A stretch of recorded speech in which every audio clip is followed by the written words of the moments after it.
बाजार से एक बैटरी ले आए, तुम बाजार गए और बाजार से एक बैटरी ले आए। वो बैटरी आपकी कितने वोल्ट की है भाई? वो बैटरी आपकी 12 वोल्ट की बैटरी है। कितने वोल्ट की भाई? 12 वोल्ट। सेल लेने जाते हो मार्केट में, सेल लेने, तो उसमें लिखा होता है 1.5 वोल्ट या 3.2 वोल्ट, जैसा सेल ठीक लिखा होता है, देखना अगर लेने जाना तो उसका मीनिंग क्या होता है। तो तुम बाजार गए, बाजार से तुम एक बैटरी ले आए और जो बैटरी है उसका जो ईएमएफ है, जो विद्युत भागबल है, वो कितने है? 12 वोल्ट। घर आए हम, घर आए तो हमने क्या किया? घर आए हमने क्या किया? एक काम किया, इस बैटरी से हमने एक रेसिस्टेंस जोड़ा। क्या बच्चों? गौर करना, थोड़ा कहानी है, अच्छी है, नहीं आती। एक रेसिस्टेंस जोड़ दिया और वो रेसिस्टेंस कितना है आपका मालूम है? 4 ओम है। कितना भाई? 4 ओम। और बैटरी कितने वोल्ट की है भाई? 12 वोल्ट की। बात क्लियर होगी हमारी। और एक हमने वोल्ट मीटर भी लगा दिया। वोल्ट मीटर का काम जानते हो क्या होता है? वोल्ट मीटर का काम होता है पोटेंशियल डिफरेंस की रीडिंग लेना। वोल्ट मीटर का काम होता है विभवांतर बताना। पढ़ लेंगे कितना है, अगर हमें नहीं भी आता है तो हम उसको देख के बता देंगे 4 वोल्ट है 3 वोल्ट। ये किसका काम होता है? वोल्ट मीटर का। ठीक। और यहाँ एक हमने लगा दिया अमीटर। क्या लगा दिया भाई? यहाँ एक हमने अमीटर लगा दिया। अमीटर का मतलब क्या होता है? धारा का मापना। तो बहुत सिंपल तरीके से आपसे कहें कि इस सर्किट में बहने वाली धारा कितनी है, कोई लड़का बता सकता है? इस सर्किट में बहने वाली धारा कितनी है अगर हम सिंपली पूछते हैं आपसे? अरे बाई ओम्स लॉ, बड़ी सरल बात है। ओम ने क्या बताया था? By Ohm's law, by Ohm's law. Ohm's law के अकॉर्डिंग अगर हम आई की बात करेंगे तो फार्मूला नहीं पड़ा अभी बेटे यार। बैटरी कितने वोल्ट की लगी हुई है? 12 वोल्ट की। रेसिस्टेंस कितना वायर का? 4 ओम। धारा कितनी होनी चाहिए? 3 एम्पीयर होनी चाहिए।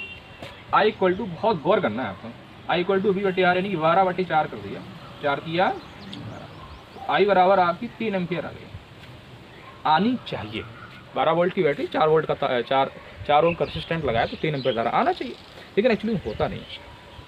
हमने रीडिंग पढ़ी तो क्या देखा? गौर करना चाहिए। रीडिंग पढ़ी तो हमने ये देखा, क्या किया?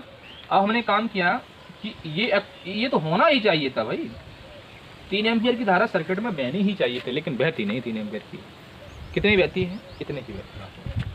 हमने पुनः देखा तो हमने क्या देखा? हमने ये देखा कि जो रेसिस्टेंट लगाया था मैंने, जो रेसिस्टेंट लगाया था उसके सिरों जो वोल्ट मीटर लगाया था, सॉरी क्या लगाया था हमने? अमीटर लगाया था।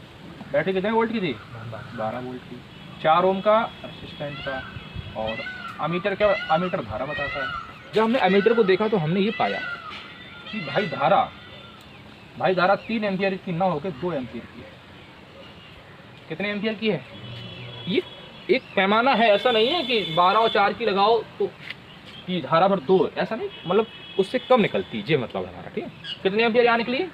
3 एम्पीयर निकली है, तो 3 एम्पीयर यहाँ नहीं आएगी, कम आएगी, और 2 हमने से ले ली तो कैलकुलेशन दिक्कत नहीं होगी।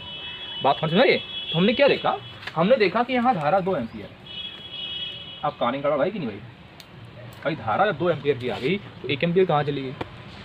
और फिर हमने अगर धारा 2 एम्पीयर की यहाँ से चली, धारा अगर 2 एम्पीयर की यहाँ से माय डियर चली, मान लो थोड़ी देर के लिए 2 एम्पीयर की, तो इसके सिरों की भी जो पोटेंशियल डिफरेंस वो कितना होगा? वो बता सकता है? जब धारा 3 एम्पीयर की थी तो 4 दूनी 8, इसके सिरों की जो पोटेंशियल डिफरेंस था, सॉरी 3 एम्पीयर की थी तो इसके सिरों की जो पोटेंशियल डिफरेंस था 4 किया 12 वोल्ट का था। बात सही समझ में आ रही है? 12 वोल्ट की बैटरी लगाई और यहाँ कुछ है नहीं रेसिस्टेंट और कैपेसिटर, तो जितना पोटेंशियल डिफरेंस यहाँ उतना यहाँ डिफरेंस होगा।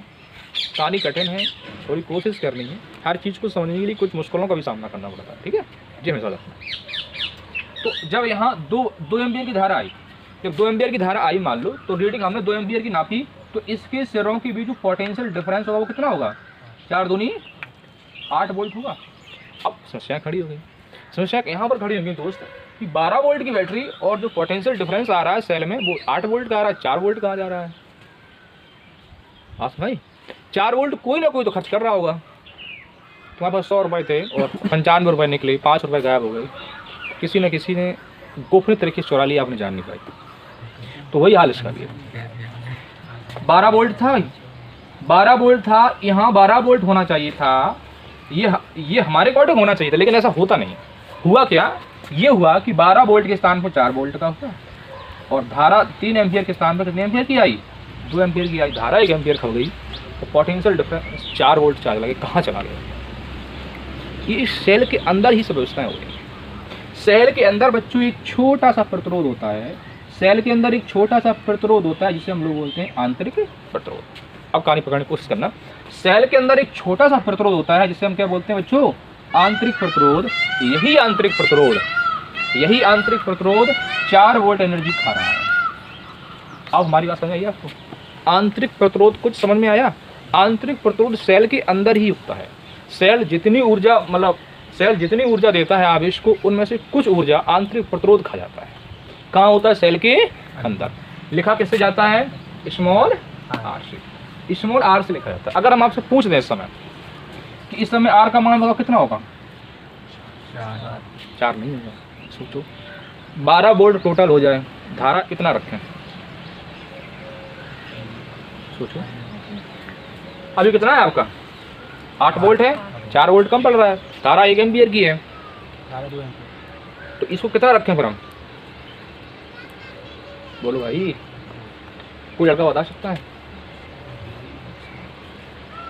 नहीं बता सकते? क्यों भाई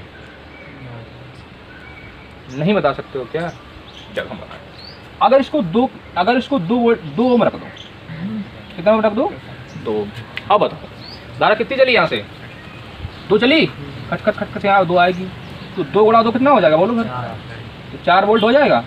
तो 8 4 12, पूरा 12 वोल्ट हो गया।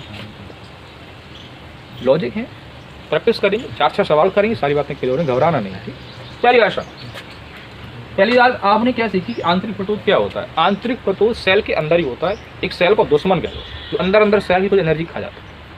ठीक है, तो आंतरिक प्रतिरोध का थोड़ा मतलब समझ आया, परिभाषा भी लिख पाएंगे। ठीक। दूसरी बात, जब हम मार्केट जाते हैं और मार्केट हम जाते हैं तो उसमें लिखा है, जैसे मान लो 1.5 वोल्ट मार्केट जाते हैं, उसमें लिखा है कि इसका जो विद्युत वाहक है सेल का वो 1.5 वोल्ट है। ये किस समय होता है बताओ? अच्छा, ये उस समय होता है जब सेल से कोई आप धारा ना लो।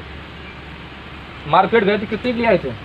12 वोल्ट की लिए आए थे। मार्केट गए 12 वोल्ट की है, जब विद्युत धारा प्रवाहित ना करो, जब हमने इसको सर्किट से जोड़ दिया तो फिर 12 वोल्ट ना, कितने वोल्ट की बची? 8 वोल्ट की बची। 4 वोल्ट कौन खा गया? 4 वोल्ट सेल के अंदर ही रेसिस्टेंट होता है, वही खा गया, जिससे हम बोलते हैं आंतरिक।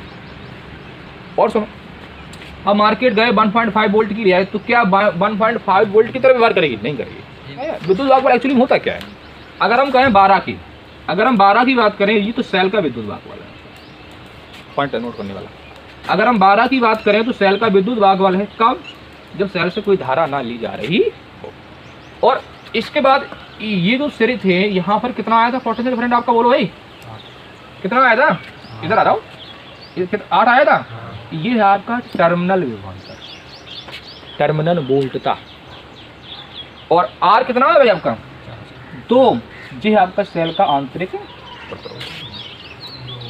अब 3 वोल्ट की बैटरी ले आए मार्केट से। कितने वोल्ट की ले आए? 3 वोल्ट की बैटरी ले आए मार्केट से। तो 3 वोल्ट है, उस समय है जब उससे कोई धारा नहीं ली जा रही हो। जैसे धारा लेने लगते हैं तो 3 वोल्ट काम नहीं करता है, कम हो जाता है। बैटरी के अंदर एक दुश्मन बैठा हुआ बैटरी का, जो कुछ एनर्जी खा जाता है, उसी का नाम होता है सेल का इंटरनल रेसिस्टेंस। और उसका सिंबल क्या होता है?